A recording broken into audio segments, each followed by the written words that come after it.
So if at any point you have a question, ask as many questions as you want, just type them into the comments box. I'll be able to see it and we can pause and get started. It hasn't been asked yet on the new junior cycle, so I'm sure it is going to be down the line at some point. So it is obviously important that you understand the theme. So again, just to remind you to stop me at any point if you have a question. So the main themes then that exist in Romeo and Juliet are love, obviously, which is one of the most obvious themes of Romeo and Juliet. Conflict, again, one of the most obvious ones that stands out to us. And family, because essentially, family is the root of all the problem, in the sense that they're also passionate, particularly Tybalt. He takes family very, very, very important aspect of his life. He's willing to fight Romeo at the Capulet party on behalf of his family when he realizes he is there. And then the feud between the families, that is the problem. That's what's led to Romeo and Juliet's death, is the fact that there's two opposing families that don't get on within the one city. So Shakespeare, I suppose, is kind of clever in the way in which he lays out themes in his plays, because he makes them all interlink. And I think it's really important because he wants to show you that you can experience more than one emotion at the one time. And that is something that he does, because he shows that someone that you can love, you can also hate them. And that is something that he does quite cleverly and quite subtly. It's never really obvious, say, that someone that you are in love with is you can hate. So I suppose Juliet with the nurse, in the sense that she's somebody that is a confidant to her. She is, a motherly figure to Juliet. But when the nurse tries to convince her that she should marry Paris and Paris is a better suitor to her, Juliet kind of turns on her. So it's not necessarily that she doesn't love her anymore, but she has a certain type of hatred towards her, that she could betray her in that sense. So Shakespeare is quite subtle in the way in which he interlinks his themes, but it is something that he does. And it was to prove that love, conflict and family can all intertwine with one another. And I would probably make a note of that and be able to kind of argue that as a point if, say, themes was to come up. It would be something that an examiner would be impressed that you have that knowledge to be able to argue that Shakespeare did this, and he did it intentionally to show that emotions can be intertwined and you can love and hate somebody at the same time. So it was kind of his way of making it relatable to those that were going to experience Romeo and Juliet on the stage. So we'll start then with the theme of love. So the theme of love then is the central theme in Romeo and Juliet. And it's one thing that we can see in more than one way. So basically that means that it's not just kind of, say, relationship love, as in it's not just love between Romeo and Juliet. It's love in other ways. So it's Juliet loving the nurse. It's Romeo loving his parents. It's Romeo loving Friar Lawrence. So there's more than one ways in which love is obvious in Romeo and Juliet. So we see then that in the prologue, love is introduced straight away, but love is introduced as a problem. It's not introduced as, two individuals who will live happily ever after. It's two individuals that are referred to as star-crossed lovers. And star-crossed lovers is a quotation, I'm just going to underline it for you here, is a quotation I would learn. And it is one that you can relate in more ways than one. So, for example, two crossed lovers could be a quotation that you could use in any style of question. It doesn't necessarily have to be one on Romeo and Juliet. So it could be in the theme of conflict. So the conflict is the fact that they are star-crossed lovers. It could be on the theme of love. It could be on kind of the theme of love, the theme of conflict, the theme of families, the problems within Verona. So it is a quotation that you could use, as I said, in more ways than one. So it is one that I would probably take note of.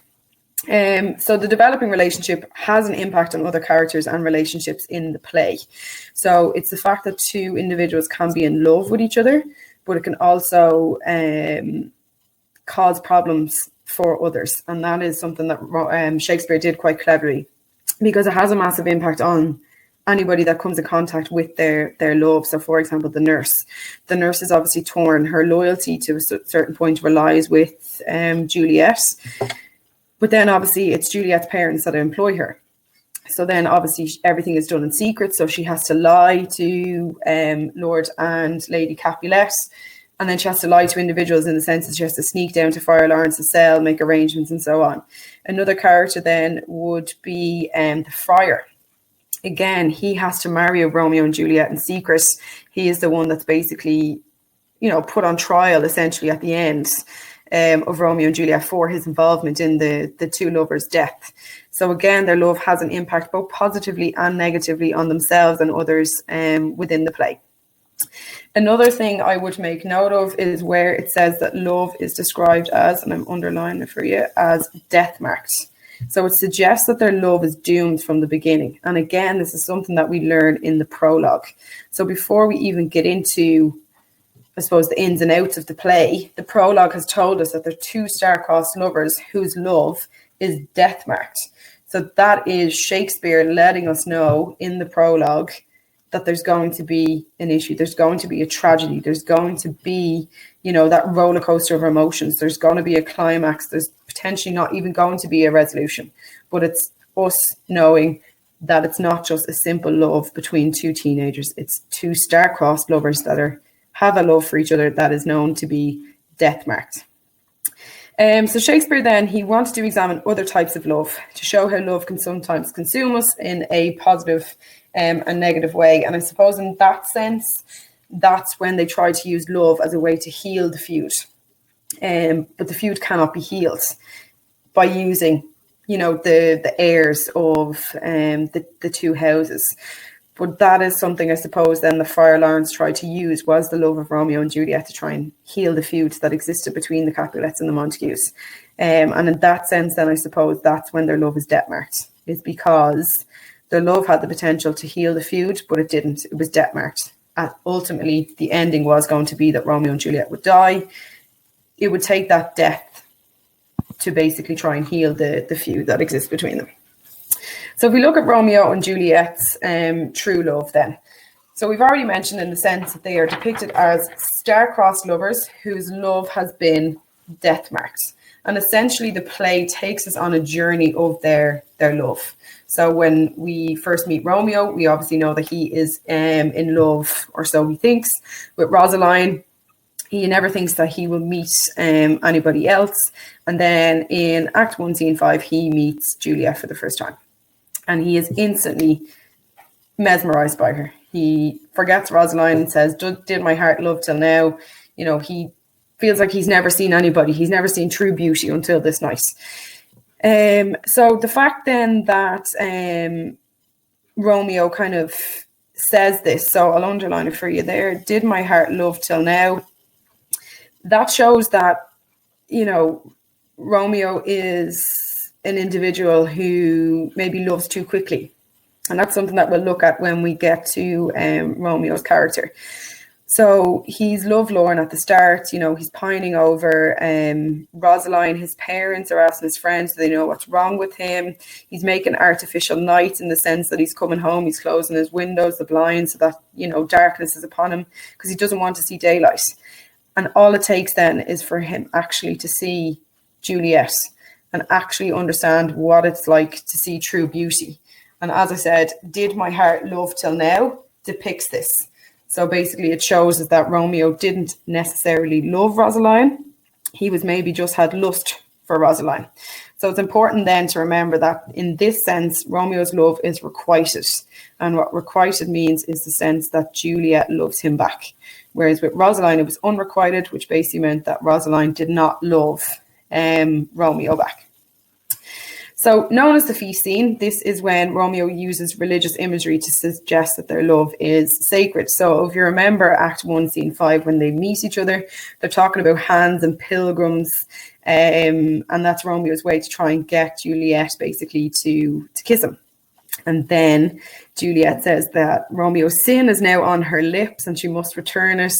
And she's very clever in the sense that she gets another kiss off Romeo. And you do have to remember that throughout this play, Juliet is only 13. She hasn't hit the age of 14 yet. So she is quite coy and quite mature in the way she deals with Romeo. Act 2, scene 2 then is another key scene. So this is known as the balcony scene. And this is when Romeo is unable to bring himself to leave the Capulets' grounds. This is important because it is a key scene of love. All right. So if you are ever to talk about the theme of love, ensure you include Act 2, scene 2. Because as I said, it's a key scene of love. Because this is where Romeo's language is full of religious imagery as he spies on Juliet standing on her balcony. So again, if you can remember, this is when Juliet is standing out. She's just talking to herself. She's completely oblivious that Romeo is there. Romeo then is, I suppose, whispering sweet nothings to her. Then she addresses him by saying, Romeo. Romeo is not sure if she actually knows that he's there, and he introduces herself. So he says, oh, speak again, bright angel, because that is when he hears her speaking for the first time on the balcony. So both Romeo and Juliet then are willing to shed their names in order to be with each other. And that's when they say, deny thy father and refuse thy name. And that's basically Juliet saying that she's willing to give up her name to be with Romeo. And that's where she says, oh, Romeo, Romeo, wherefore art thou Romeo? So basically, why are you Romeo? Why are you my enemy? And that idea of denying thy father and refusing thy name is quite a mature thing to do at the age of 13. Considering family is, you know, such an important theme and an important aspect in Romeo and Juliet, it's really important to, I suppose, take note of the fact that Juliet is willing to shed her family name in order to be with Romeo. So it really highlights the true love that Romeo and Juliet have for each other, that they are willing to do this for each other. Juliet then, she is worried their love then is moving too quickly, because she says it's too rash, too unadvised and too sudden. But yet she still proposes marriage to Romeo, which again shows her deep love for him. And again, we will look at Juliet's maturity across the play, but that is something that we kind of have to admire her for, is the fact that at 13 she is, you know, able, and she has that maturity to kind of realize that they are moving too quickly. Whereas Romeo, who is older than her, he doesn't actually kind of make that register. He's just so infatuated and in love with her that he doesn't actually realize it is too rash, it is too unadvised, it is too sudden. And it's Juliet, the younger one, that kind of makes that connection, or makes that kind of suggestion that they are moving too quick. But then I suppose it is this rash, this unadvised, this sudden love for each other that ultimately leads to their death, because, you know, they do have the strength obviously to marry each other and to kind of put their families aside, but it is that rashness, that moving too quick, that ultimately leads to their death, because their families never get to know, they never get to accept, it's never kind of talked about, so everything is done in secret. And because it's done in secret, that is why it kind of came to blows at the end, where they had to basically, if they wanted to be together, they had to kill each other. The theme of conflict then is another central theme. It's mainly presented through the two opposing houses. In play you have studied, select two moments where there is conflict. Discuss then how this conflict contributes to making these moments dramatic. Support your answer with reference to the chosen moments. So for any Shakespearean play that you are doing, you need to break down the question and see what it's actually asking you. So it's telling you that conflict is present. So it's asking you for conflict. And in particular, it wants you to select two moments where there is conflict. So the first thing you would have to do is you would have to think, what are my two moments of conflict from the play that I have studied? And then you would obviously write them down. So one moment is this, the second moment is this. The next thing that question is asking you is it wants you to discuss. So you need to make sure you have a discussion. A one sentence answer would not be enough. Okay, it's asking you to actually have a discussion. And it wants you to discuss how this conflict contributes to making these moments dramatic. So it's looking for drama, this word here. It's looking for drama. So how has conflict made these moments more dramatic? So if you kind of think to Shakespeare and fight scenes in particular in Shakespeare, you know, fight scenes are dramatic. There's swords, there's shields, there's screams, there's people, there's onlookers, people stabbed. That's drama. That's dramatic. And the sword fighting is the conflict. So that question is asking you to think of two moments in particular from your play, and it's asking you to discuss how those two moments are dramatic. So how do we see drama? Because remember, Shakespeare is a drama. It's a play. It's a dramatic, it's a tragedy. It's a dramatic play. So it's looking for the drama. So just make sure that when you are answering that, say you would contribute and show the contribution that conflict has to making them dramatic. It was a 30-mark question associated with that. So what you would be looking for would kind of be three well-developed points. So you can break that down differently. If you wanted to guarantee yourself, you could say 3 to 4. So it's asking you for 2 moments. So if you had 2 well-developed points for those 2 moments, that would get you then to 4 points, which would guarantee that you had 30 marks. I'm going to show you an approach that I use with my students that might make it useful then for you with answering these, but we'll look at the next part of the question and then we'll get into that. So choose one of the moments of conflict that you discussed, and in your view, was the conflict that you discussed resolved satisfactorily in the play? So basically, did it resolve? So choose one of the moments. So it's asking you then to choose one of the moments that you mentioned above, and in your view, so it's looking for your opinion. Okay, so here they want your opinion. So here you can, once you can argue your points, you can't really be wrong. Was the conflict that you discussed, was it resolved? Okay, and was it resolved, you were satisfied with the resolution that came? So you would then start that, in my view or my opinion, the conflict mentioned above, and then obviously mention the conflict that you're referring to, was resolved satisfactorily, and then explain your answer. So for a 15-mark question, you would be expected to give 2 well-developed points that show what you're trying to say. So that would involve obviously quotations, arguing your point and so on, and kind of showing that higher order thinking. So that's a question that came up